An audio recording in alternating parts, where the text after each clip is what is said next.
El criminalista nocturno. El viernes 6 de noviembre de 2009 empezó como un día cualquiera en la localidad de Las Cejas, en San Francisco de Macorís, República Dominicana, pero todo cambió cuando dos haitianos que residían allí se encontraron entre los matorrales de la carretera una misteriosa lona llena de rastros de cemento y pintura. Al abrirla para ver su contenido, quedaron completamente estupefactos. Había un cuerpo con el rostro completamente desfigurado. Además, del cuello colgaban un cordón y un pedazo de tela. Cuando la policía llegó al lugar del hallazgo, descubrieron algunos documentos que pertenecían a María Teresa Medina Molina, una mujer que había sido asaltada recientemente. Si bien esto no los ayudaba a identificar a la víctima, sí sería una pieza clave para descubrir el insólito móvil del crimen y a la persona que estaba detrás del mismo.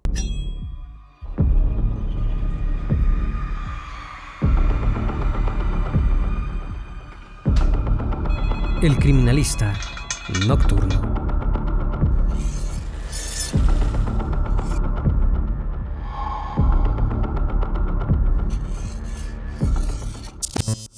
Loara Tavares Rosario era una joven que vivía en el municipio de San Francisco de Macorís, ubicado en República Dominicana.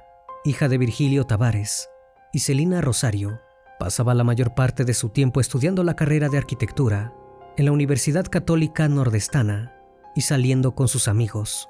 Además, en sus ratos libres, ayudaba en un hogar de ancianos y trabajaba como profesora particular de inglés. Todos quienes la conocían la describían como una persona alegre y risueña, que iluminaba cada lugar al que entraba. Cuando alguno de sus allegados estaba triste, le decía que mirara al cielo, ya que siempre habría una estrella brillando para ellos. Se destacaba por ser una de las más maduras de su grupo de amigos, siempre cuidándolos a todos.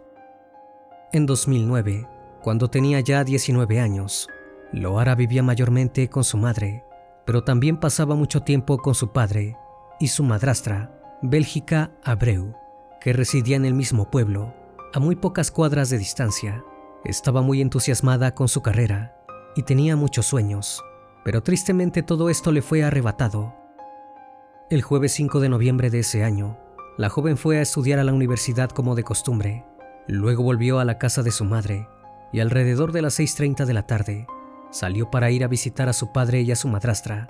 Sin embargo, en el trayecto se dio cuenta de que había olvidado una muda de ropa y regresó a su vivienda. Eso fue lo último que se supo de ella. Con el correr de las horas, sus familiares notaron su ausencia y comenzaron a preocuparse, razón por la cual se dirigieron a la comisaría para poner una denuncia por desaparición. Esa misma noche, empezaron a buscarla por sus propios medios, pero pronto recibirían las terribles noticias. El viernes 6 de noviembre, dos haitianos que residían en la comunidad Las Cejas, una localidad de San Francisco de Macorís, se encontraban caminando por la carretera cuando visualizaron algo cerca de unos matorrales. Al acercarse para ver de qué se trataba, quedaron en estado de shock. Envuelto en una lona sucia, llena de rastros de cemento y pintura, había un cuerpo, vestido únicamente con unos pantalones y un sostén. El mismo tenía el rostro completamente desfigurado y del cuello colgaban un cordón y un pedazo de tela. También se podían observar cortes en el cuello y en otras partes del cuerpo. Rápidamente alertaron a la policía, quienes al llegar al lugar quedaron completamente anonadados. Resultaba muy evidente que quien hubiera asesinado a aquella persona lo había hecho utilizando muchísima violencia. Pero eso no era todo. Junto al cuerpo encontraron unos documentos que pertenecían a María Teresa Medina Molina, una mujer que había sido asaltada el 1 de noviembre de ese año, mientras caminaba por la urbanización Piña. En el mismo sitio, hallaron un cuaderno pequeño y un celular, que al encenderlo, notaron que no pertenecía a María Teresa. La situación era por demás extraña. Los agentes creían que María Teresa estaba viva, ya que había radicado la denuncia por robo días atrás. Lo más probable era que el cuerpo fuera de Loara Tavares, quien estaba desaparecida desde la tarde del día anterior. El cuerpo fue trasladado hacia la clínica forense para que le realizaran los exámenes pertinentes. La necropsia reveló que la joven no tenía ningún hueso en el cráneo intacto, debido a los golpes que había recibido. Las heridas en el cuello y otras partes del cuerpo habían sido perpetradas con una tijera pequeña. Además, presentaba quemaduras en el torso y cortes en el pecho. Sin embargo, lo más espeluznante era que todas habían ocurrido mientras aún continuaba con vida. La causa del deceso había sido el ahorcamiento que le realizaron con el cordón de sus zapatillas y el pedazo de tela encontrados en el lugar del hallazgo. Los médicos también pudieron confirmar que el cuerpo pertenecía efectivamente a Lohara. Su familia recibió la noticia con mucha tristeza e indignación, y lo mismo ocurrió con el resto del pueblo. Nadie entendía cómo una joven que jamás había tenido problemas con nadie había aparecido sin vida con tantas señales de ensañamiento. En un principio, las autoridades locales creyeron que el asesinato podría estar vinculado a un caso de narcotráfico, debido a los problemas que había con las sustancias ilegales en aquella región, pero pronto los testimonios indicarían que se trataba de un caso completamente diferente. Lo primero que se investigó fue el celular hallado en el lugar, el cual pertenecía a Lohara. Al revisarlo, los agentes vieron que la joven no tenía ningún problema con sus allegados y que no estaba metida en negocios ilegales.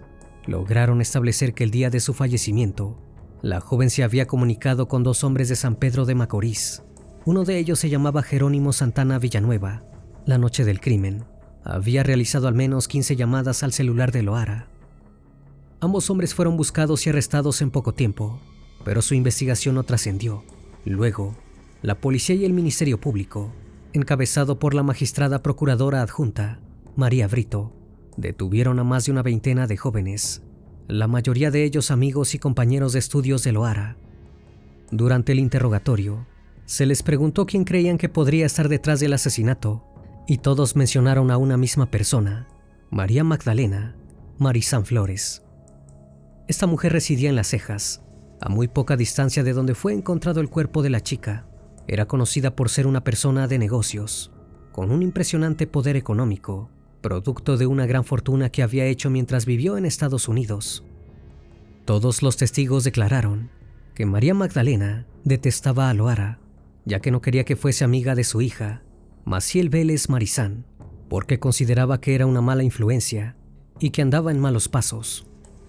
Esto se debía a que durante los últimos años, Maciel había cambiado mucho su personalidad, consumía grandes cantidades de alcohol y faltaba constantemente a clases. María Magdalena insistía en que era Lohara quien la incitaba a comportarse así, a pesar de que todos sus allegados la describían como una joven madura y estudiosa. Pero esto no era todo.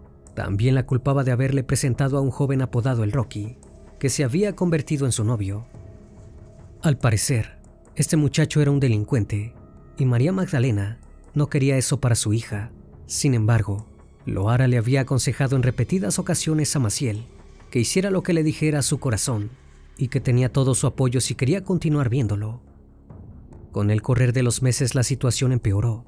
Cada vez que Maciel llegaba tarde a casa, María Magdalena le decía que seguramente había estado con Lohara. Lo mismo ocurría si no asistía a la universidad. La mujer creía que Lohara la había obligado a faltar, o si estaba borracha, estaba convencida de que era porque Lohara le había dado el dinero para comprar alcohol, e incluso si se veía con el chico, creía que era porque ella los había juntado.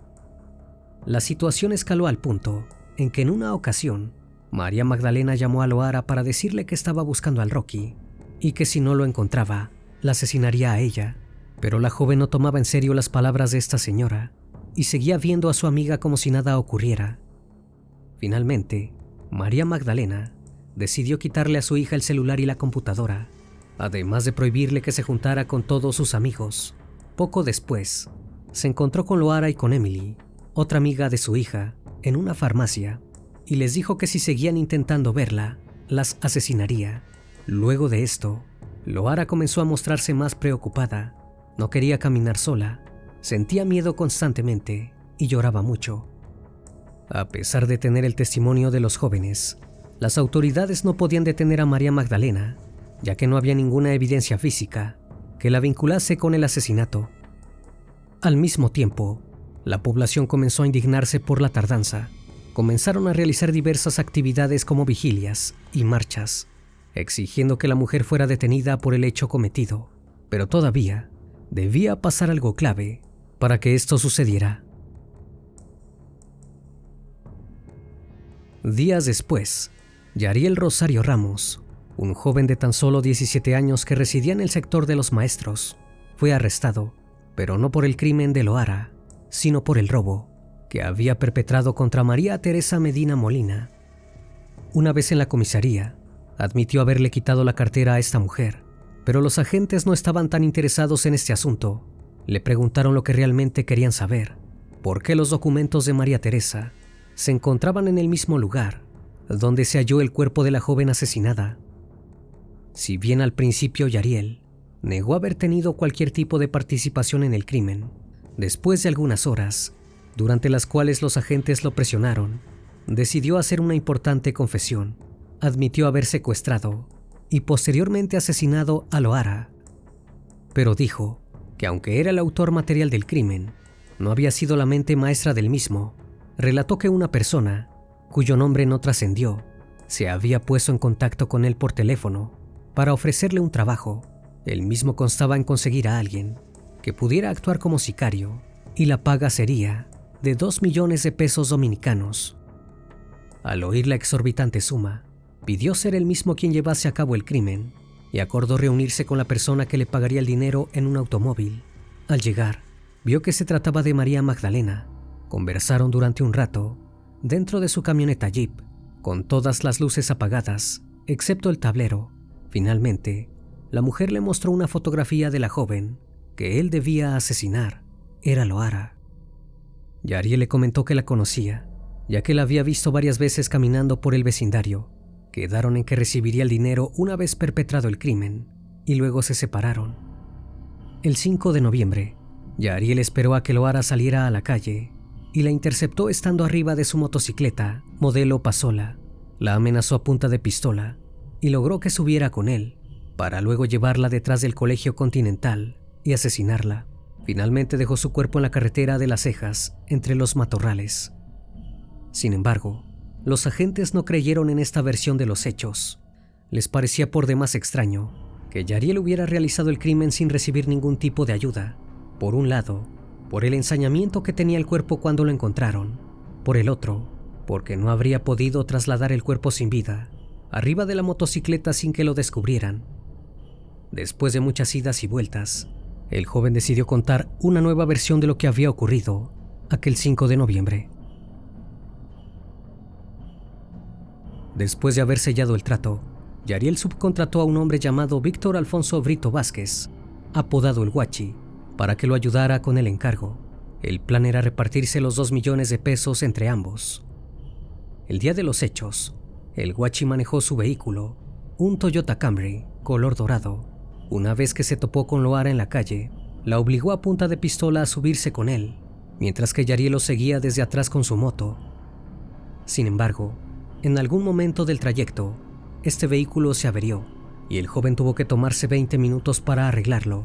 Finalmente llegó a la parte trasera del Colegio Continental, donde el Guachi ya había empezado a torturar a Loara, fracturando su cabeza. Él comenzó a golpearla también, pero si bien ella ya estaba sangrando y algo mareada, todavía seguía con vida. Fue entonces cuando el Guachi decidió ir a su automóvil para buscar unas tijeras. Se las entregó a Yariel para que apuñalara a la joven, pero el miedo lo paralizó y no pudo hacerle nada. Entonces el Guachi decidió hacerlo él mismo. Tomó las tijeras y apuñaló a Loara en el cuello y otras partes de su cuerpo, incluyendo sus senos. La joven terminó con la cara deformada por los golpes y con un fuerte daño cerebral, pero a pesar de todas las terribles agresiones que había recibido, seguía viva. Finalmente, el Guachi decidió quitarle un trozo de la playera y un cordón de los zapatos que traía puestos, y la estranguló con estos hasta quitarle la vida. Acto seguido, los dos muchachos llevaron el cuerpo hasta la carretera ubicada en Las Cejas y lo tiraron entre los matorrales. Después de terminar su cometido, intentaron comunicarse 2 veces con María Magdalena, pero ella jamás les contestó el teléfono. ni les dio el dinero que les había prometido. Luego de oír esta declaración, María Magdalena fue enviada a la Oficina Judicial de Atención Permanente, donde fue acusada de ser la autora intelectual del asesinato. Si bien ella aseguró ser inocente, la realidad era que los testimonios de Yariel y los de todos los conocidos de Loara que habían sido entrevistados la inculpaban. Además, era poco probable que si el joven estuviera mintiendo, pudiera recordar datos tan precisos como el modelo del vehículo donde se encontraron para hablar del hecho.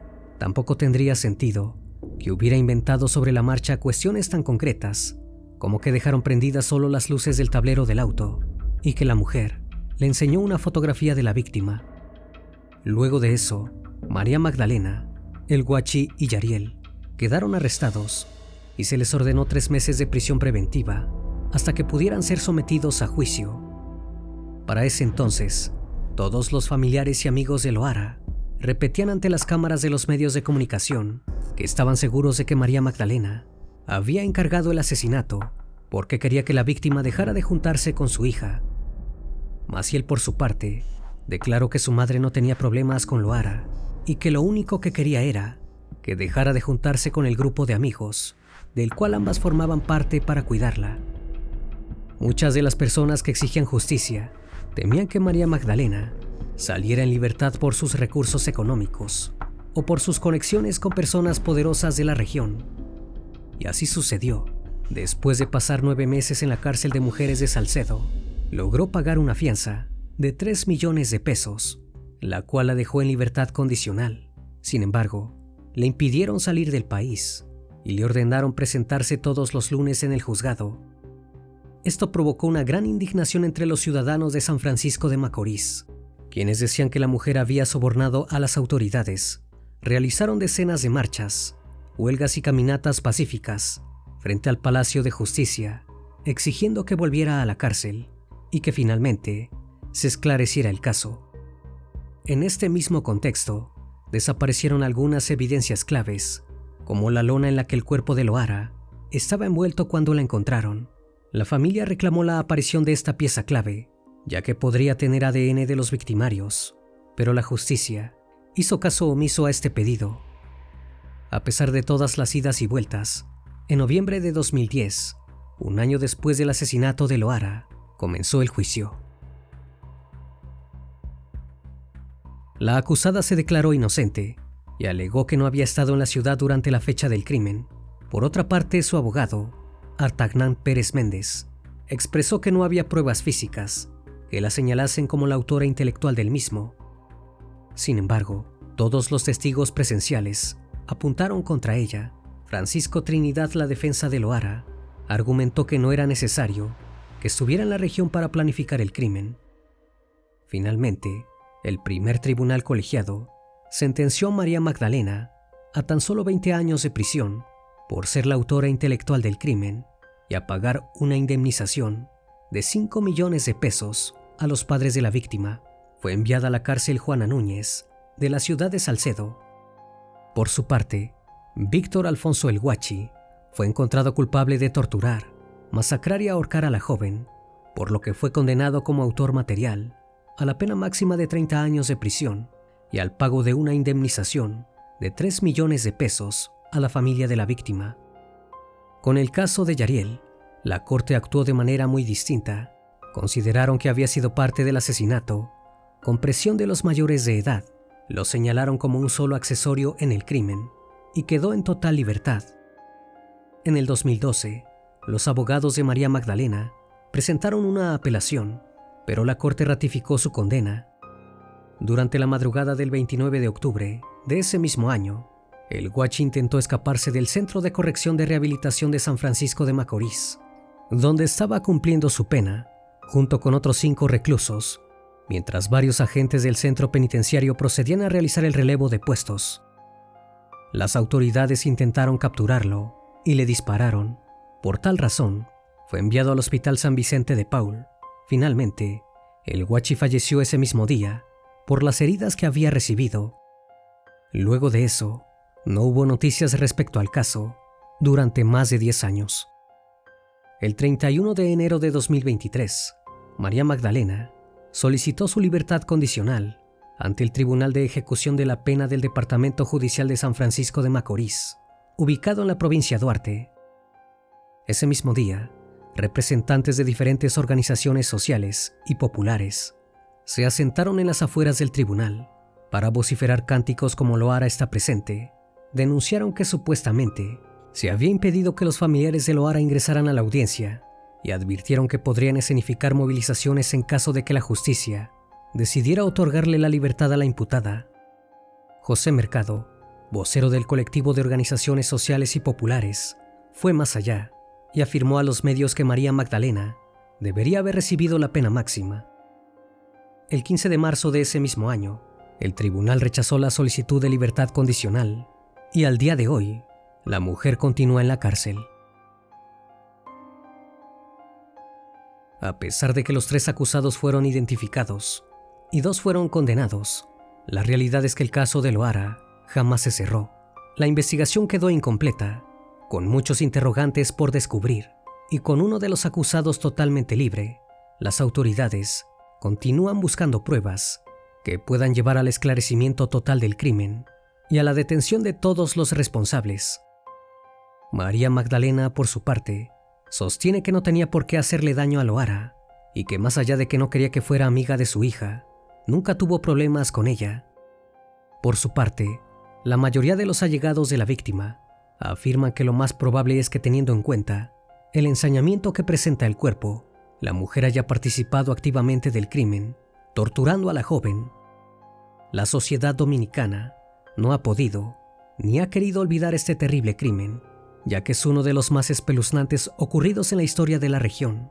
Loara Tavares Rosario permanece aún en los corazones de todos quienes la conocieron, y su trágica historia moviliza a decenas de generaciones a luchar por un país más justo y a exigir que la justicia esté siempre del lado de las víctimas. Antes de terminar con el video, les recuerdo que pueden seguirme en redes sociales. Actualmente me encuentro en Facebook, Twitter, Instagram, TikTok y también en Spotify. Si el caso de hoy te pareció interesante e informativo, te pido me regales un like o un comentario sobre la transmisión de esta noche. Me despido de ustedes, no sin antes agradecerles su compañía, y recuerden, si aún no estás suscrito, te hago la cordial invitación a que lo hagas y formes parte de esta gran comunidad. Esto es El Criminalista Nocturno. Hasta la próxima emisión. Buenas noches.